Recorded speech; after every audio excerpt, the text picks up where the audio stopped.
नमस्कार। देशकाल में आपका स्वागत है। मैं हूं मुकेश कुमार। दोस्तों, आज़ाद भारत के इतिहास में बहुत कम ऐसे मौके आए हैं जब किसी घटना स्थल पर विपक्षी दलों को जाने से रोका गया हो, विपक्ष के नेताओं को रोका गया हो और ख़ास तौर पर जो नेता प्रतिपक्ष है उसको रोका गया हो। कोई बड़ी वारदात हो जाए, कोई बड़ी घटना हो जाए तो जाहिर है कि वहाँ कानून और व्यवस्था की स्थिति चुनौतीपूर्ण होती है, तब कहीं रोका जाता है। लेकिन अमूमन रोक टोक नहीं लगाई जाती है। लेकिन अब देखिए कि संभल में जाने से एक के बाद एक विपक्षी दलों को रोका जा रहा है। राहुल गांधी और प्रियंका गांधी भी संभल जाना चाहते थे, उन्होंने पहले इसका नोटिस दे रखा था, लेकिन पुलिस ने उन्हें गाजियाबाद दिल्ली की बॉर्डर पर ही रोक दिया, उन्हें जाने नहीं दिया। और राहुल गांधी और उनकी टीम की तरफ से बार बार ये कहा गया कि हम तो वहाँ के लोगों से मिलना चाहते हैं, उनके दुख दर्द बांटना चाहते हैं, उनकी पीड़ा सुनना चाहते हैं, इसमें क्या बुराई है। लेकिन संभल पुलिस और प्रशासन को शायद ये आदेश हैं उत्तर प्रदेश की सरकार से, योगी आदित्यनाथ की सरकार से, या हो सकता है कि गृह मंत्रालय अमित शाह ने इस तरह के निर्देश दिए गए हों कि विपक्षी दलों को वहाँ ना जाने दें।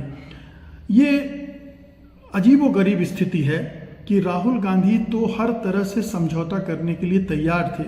पहले ये कहा गया ठीक है, सबको मत जाने दीजिए, केवल 4 लोग जाएंगे और उनको जाने दीजिए, वो लोगों से मिलकर चले आएंगे। उसकी इजाज़त नहीं दी गई। फिर राहुल गांधी ने प्रस्ताव रखा कि केवल मैं जाऊंगा और वो भी आपकी पुलिस के संरक्षण में, पुलिस के साथ जाऊंगा, तब तो जा सकते हैं। लेकिन उसकी भी अनुमति प्रशासन ने नहीं दी। अब आप सोच सकते हैं, क्या ये स्वतंत्र भारत है? यहाँ किस तरह की पाबंदियाँ नेता प्रतिपक्ष पर लगाई जा रही हैं। नेता प्रतिपक्ष का एक कर्तव्य भी होता है, दायित्व भी होता है कि वो ऐसे मौक़ों पर जाए, जायज़ा ले, क्या घट रहा है, क्यों घट रहा है, क्या परेशानियाँ हैं लोगों की, उनसे बातचीत करे। लेकिन हर बार ये देखा जा रहा है कि पुलिस, उत्तर प्रदेश में ख़ास तौर पर पुलिस और प्रशासन रोकते हैं। मणिपुर में भी रोका गया था शुरू में, इसके बाद अब ये संभल में ये घटना हुई। इसके पहले आपको याद होगा कि हाथरस में भी इसी तरह से जब प्रियंका गांधी जा रही थी तो उनको रोक दिया गया था। इसके अलावा गोरखपुर में के पास जो घटना हुई थी, वहाँ जब प्रियंका गांधी जा रही थी तब उन्हें भी रोका गया था।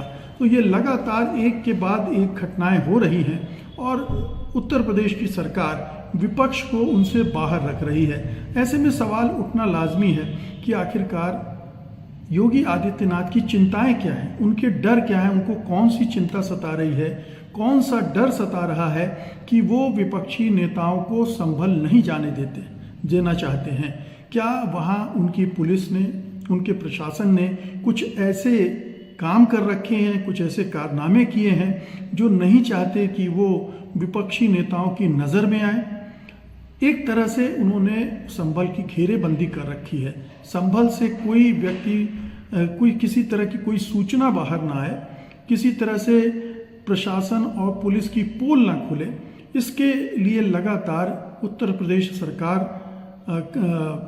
काम करती रही है और ये संभल के मामले में भी देखा जा रहा है। सवाल उठता है कि वहाँ से जिस तरह से संभल की एक अदालत ने आनन फानन में उस मस्जिद, जामा मस्जिद के सर्वे का फैसला दिया, निर्देश दिए, और उसके बाद जो कुछ घटा वो हम सबके नज़र में है।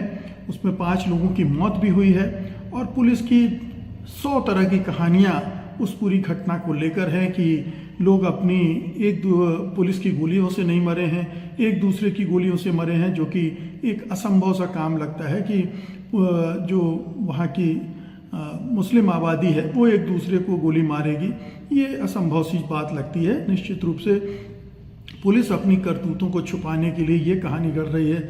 अभी एक नई कहानी आई है जिसके हिसाब से वहाँ कुछ कारतूस मिले हैं जिन पर मेड इन पाकिस्तान लिखा हुआ था। तो ये संभल को पाकिस्तान से भी जोड़ने की कोशिश की जा रही है। और दुर्भाग्यपूर्ण ये है कि जो राष्ट्रीय मीडिया है, जिसे हम गोदी मीडिया कहते हैं, वो लगातार इस तरह की कहानियों को बिना पुष्ट किए, बिना जांच किए फैलाते जा रहा है। कुछ ये भी कहा गया कि मेड इन यूएसए वाले लेबल वाले भी खाली कारतूस बरामद हुए हैं। तो ये बड़ा अजीबोगरीब है कि पुलिस, योगी आदित्यनाथ उत्तर प्रदेश की पुलिस की इतनी तारीफ करते हैं, उत्तर प्रदेश की कानून व्यवस्था की बार बार कसीदे काटते हैं, लेकिन एक इलाके में पाकिस्तान के भी कारतूस आ जाते हैं, अमेरिका निर्मित कारतूस भी आ जाते हैं और सब कुछ होने लगता है। मतलब वो साजिशों का केंद्र बना दिया जाता है और उसको इस तरह से प्रचारित किया जाता है मानो वहाँ देशद्रोही, देश विरोधी लोग रह रहे थे और उनकी वजह से ये सारी हरकतें हुई हैं। जाहिर है कि ये एक कम्युनल कलर देने की कोशिश हो रही है योगी आदित्यनाथ की तरफ से, उनकी सरकार की तरफ से, जो नहीं चाहते कि उनकी जो बदनामी हो रही है। एक तो बहराइच का दंगा हुआ, बहराइच में दंगा क्या हुआ, एक आक्रमण हुआ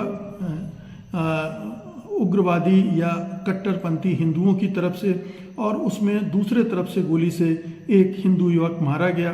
तो वो घटना हुई और उसके बाद फिर जो कुछ हुआ हम सब जानते हैं। मुसलमानों का उत्पीड़न, उनके घर दुकानों पर बुलडोज़र, ये सब चलाए जाने की कोशिशें की गई। ये और बात है कि सुप्रीम कोर्ट के हस्तक्षेप के बाद वो ज़्यादा योगी आदित्यनाथ की सरकार वहाँ नहीं कर पाई, लेकिन वो यहाँ करने की कोशिश कर रही है। संभल में वो उनको टारगेट कर रही है जो इस पूरी घटना में एक तरह से प्रोटेस्ट करने निकले थे। जिस तरह से सर्वे टीम दूसरी बार गई थी और उनके साथ जो भीड़ गई थी वो नारेबाजी कर रही थी, भड़काने वाले नारे लगा रही थी और उससे जो माहौल बना उसमें बहुत सारे मुस्लिम आबादी निकल कर आई और फिर ये पथराव और गोलीबारी ये सब हुई है।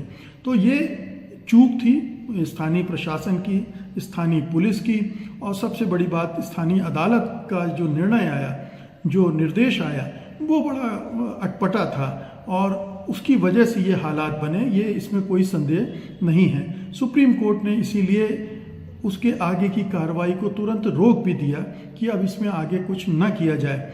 लेकिन उत्तर प्रदेश की सरकार इस पूरे मामले की लीपापोती करने में लगी हुई है और लीपापोती करने के चक्कर में ही वो उस पर पर्दा डाल रही है, उसे ढक रही है कि कहीं पोल पट्टी न खुल जाए।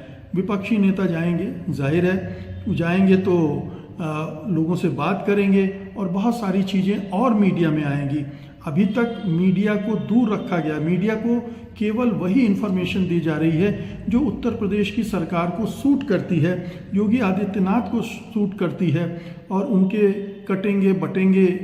बटेंगे कटेंगे के जो बयान है उसको सूट करती है, उसको राजनीति को सूट करता है। लेकिन ये जो दूसरे पक्ष की चीज़ें भी सामने आए, ये इसको वो गवारा नहीं करते हैं और इसीलिए बार बार उनको रोक रहे हैं। आपको बता दें कि पहले भी समाजवादी पार्टी का प्रतिनिधिमंडल जाना चाहता था, उसे रोक दिया गया। कहा गया कि धारा 163 वहाँ लगी हुई है भारतीय नागरिक सुरक्षा संहिता की वजह से, जिसके तहत उपद्रव या आशंकित खतरा बताया जा रहा है। लेकिन विपक्षी दलों के जाने से वहाँ कैसे उपद्रव हो जाएगा, कैसे अशांति पैदा हो जाएगी, कैसे उपद्रव होने लगेगा, ये समझ से परे है। और ख़ासतौर पर तब जब अकेले राहुल गांधी जाना चाह रहे होंगे, तब कौन से उपद्रव हो जाएंगे, वो भी पुलिस के साथ जाने की बात कर रहे हैं।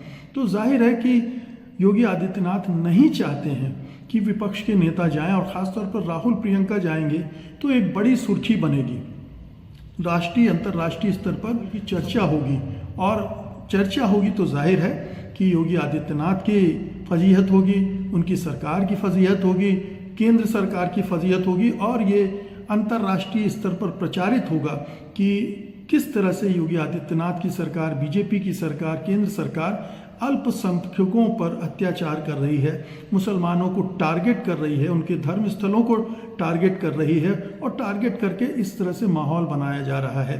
तो ये एक बड़ी चुनौती की बात है। लेकिन देखिए, कई बार योगी आदित्यनाथ जिस चीज़ को रोकने के लिए करते हैं वही चीज़ हो जाती है।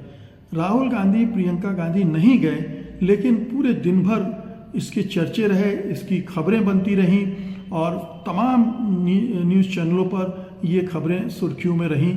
इस पर डिबेट भी हुई, हो रही है और होती रहेगी। और ऐसा नहीं है कि राहुल गांधी और प्रियंका गांधी आज नहीं जाने दिया गया तो कल नहीं जाएंगे, या कुछ दिनों बाद नहीं जाएंगे, या दूसरे विपक्षी नेता वहाँ जाने की कोशिश नहीं करेंगे। उन्हें कभी तो कब तक रोकेगी योगी आदित्य सरकार उनको वहाँ जाने से? तो ये एक जितनी भी बार वो रोकेगी उतनी बार बड़ी खबरें बनेंगी, और ये योगी आदित्यनाथ के खिलाफ ही जाता है, क्योंकि ये पूरी तरह से शक पैदा करता है योगी आदित्यनाथ के इरादों पर, उनकी सरकार के इरादों पर, उनकी नीयत पर, कि आखिरकार विपक्षी नेताओं को जाने से रोकने का मकसद क्या है, एजेंडा क्या है, प्रयोजन क्या है। साफ तौर पर है कि कुछ ना कुछ छिपाया जा रहा है, कुछ ना कुछ दबाने की कोशिश की जा रही है, ताकि ये राज्य सरकार की और फजीहत ना हो। क्योंकि अगर वहाँ की पोल पट्टी खुली तो जाहिर है कि उत्तर प्रदेश की सरकार, जो पहले से कटघरे में खड़ी रहती है अपने करतूतों की वजह से, एक बार फिर उसके बारे में और चीज़ें सामने आने लगेगी। इसके पहले जो समाजवादी पार्टी के नेता जाने वाले थे, या कांग्रेस की नेता लखनऊ के रास्ते जाने वाले थे, उनको भी या तो रोक दिया गया, उनको घर में नज़रबंद कर दिया गया। इस तरह की हरकतें योगी आदित्यनाथ सरकार लगातार कर रही है। तो ये एक बार फिर से साबित हो गया कि बीजेपी का भरोसा लोकतंत्र में नहीं है, संविधान में नहीं है, वो कानून को मानने के लिए तैयार नहीं है। वो ऐसे हथकंडे आजमा रही है जिससे लोकतंत्र बाधित होता है। लोकतंत्र में पारदर्शिता एक बुनियादी शर्त होती है।